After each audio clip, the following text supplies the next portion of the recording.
Bruchim haboim. Welcome everyone. We're about to begin Be'ezras Hashem together on Daf Lamed Amud Beis. 12 lines from the top, about a quarter of the way down from the Amud. The Gemara, after discussing pots and ovens that have been used for chametz, what should you do with them on Pesach? Now the Gemara turns its focus to knives.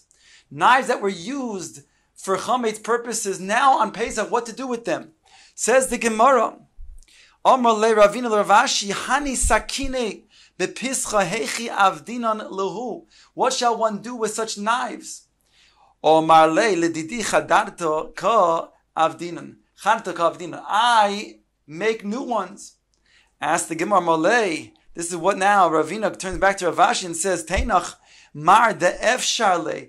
That's very well for you who has the means to buy new knives because you're wealthy. But the loy efshar leimai, if a person does not have the wherewithal to buy new kalim, new knives, so what would be the din?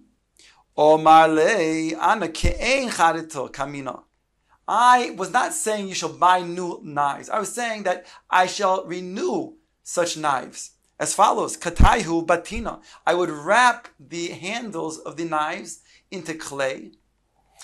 Uparzilaihu benura, and I would take the metal of the knife and I would put it into the fire.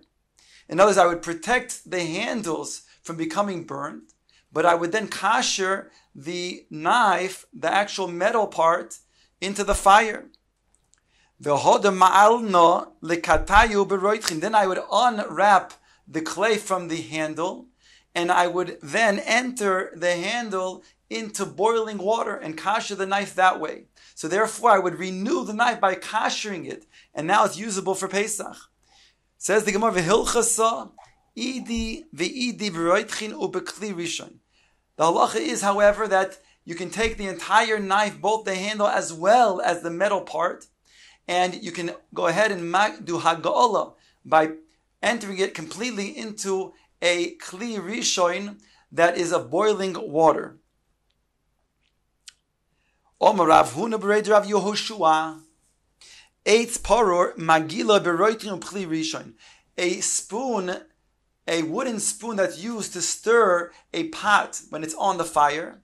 How would one then purge that and make into a kosher utensil for Pesach? So he says by putting it into mayim roitchin in a kli rishon. Again, this is hagala. He tells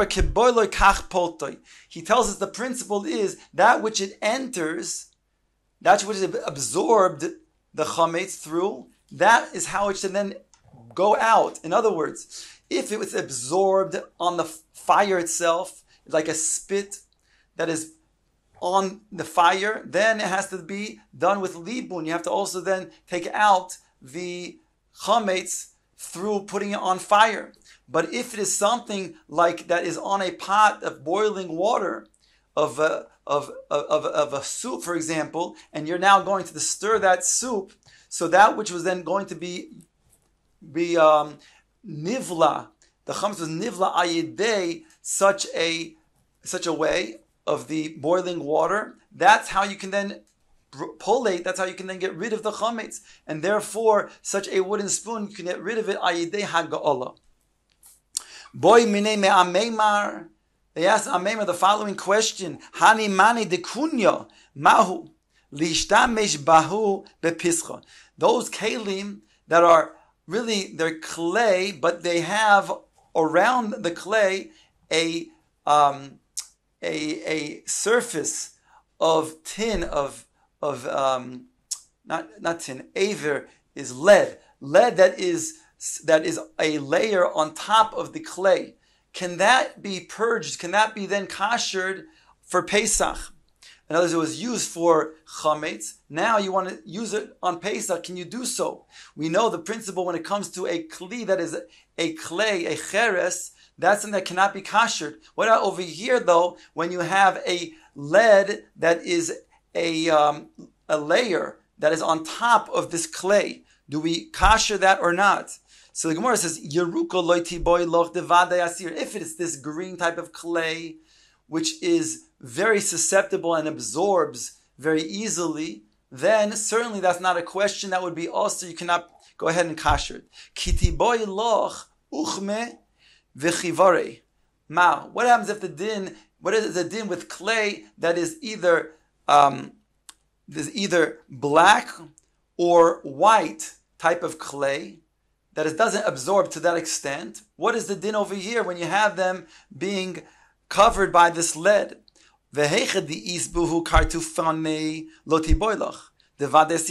we're talking about that which is coated by the lead, which is cracked, that certainly is not a question. That certainly will be osir, because then the chametz would go directly into the clay, into the cheres. What is the question, therefore? The question is, ki diboy loch dishi, when it's going to be smooth, the lead coating is smooth, then what's the din? Do we say it can be kashered or not? He said, I see that it go ahead and it bleeds through. That means when you put a liquid inside of it, he sees drops on the outer part of the wall. So you see that it comes out, it bleeds through. And therefore it's osir. Because why? Because there's no way of kashering a kli cheres, and therefore it went in and they won't be completely able to then come out. Ask the Gemara, Maishna le'inyan yayin nesech. What is the difference between this and yayin nesech? Now yayin nesech is in itself the wine libations for avodah zarah. So it says over here, the Darish Merei Marmani the Kunya Bein Uchma Bein Chivore Bein Yeruke Shari. All of these types of clay, not only the ones that you said are clearly going to be also, but even when you asked the question, you asked in regards to that which is white and that which is black, those, when you determine that are also aser, how come when it comes to the yain nesech, it is mutter to use those? We know that that's aser to be used afterwards. You have to purge it. And yet there it's mutter. V'chitem, if you're going to say, yain nesech dirabon and chametz deraisa. So here we see that yain nesech doesn't mean kipshutoy, that it means the wine libation is used for avodah zarah. It rather means that wine that is of those who are of nachri wine, yain stam yain, which Rabbanan said is oster. So the Gemara asks if you're going to say that that's the chiluk, because here we're talking about yain nesech, which is not davka yain nesech. Again, it's yain that was prohibited by the Rabbanan because of a chashash of yain nesech. Then you'll say maybe that's the reason why it's mutter, because that's the Rabbanan. Where over here chametz is deraisa, the Gemara says that can't be a possibility, because called the takun rabbanon kein deraisa takun. The same way that the deraisa would be aser, the rabbanon would also follow suit and also make it aser too. So that cannot be a chiluk. Omar lei. Therefore, what is the chiluk between that wine which is of nachri stam yayin, which is used in such kelim, and we say that it could be kashered, yet when it comes to chametz, we said it cannot? Answers the Gemara, the chametz was used through hot, whereas the wine is through cold, and therefore that's a clear chiluk. That which is used by cold can go ahead and be kasher, whereas the one that's used with chamin cannot. Omar Rave bar Abe, Omar Rav Chia bar Ashi, Omar Shmuel. Kol hakelim shenishtamshu bohen chametz b'tzoinen. All of those kelim that were used for chametz purposes with cold, then you can still use then matzah or any other non-chametz item for Pesach. In other words, you just have to then clean it, and then you can use it for matzah. Chutz min beis saor, except that which is cold, using for a base saor, because a base saor is a kli that you put leaven inside of it, and it sits there. Because the fermentation of the saor is very strong, therefore will go into the kli. Omar Rav Ashi said, Ubeis charoises, a base charoises, which is also used with such type of material, it'll also go in very much so, just like the saor as a base saor, it will also then equally be problematic, because when you're going to use things that like vinegar and things that are going to then absorb the chametz inside, then it has the din beis saor, and therefore the fermentation is great, whereby you cannot use it even for cold.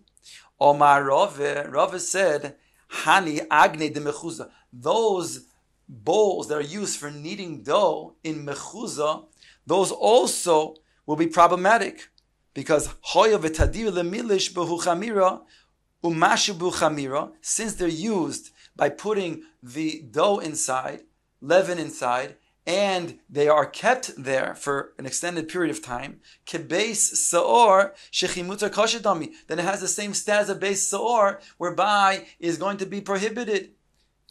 Ask the Gemara Pshita, why should that be any different? Certainly it's like a beis saor, and you cannot use it.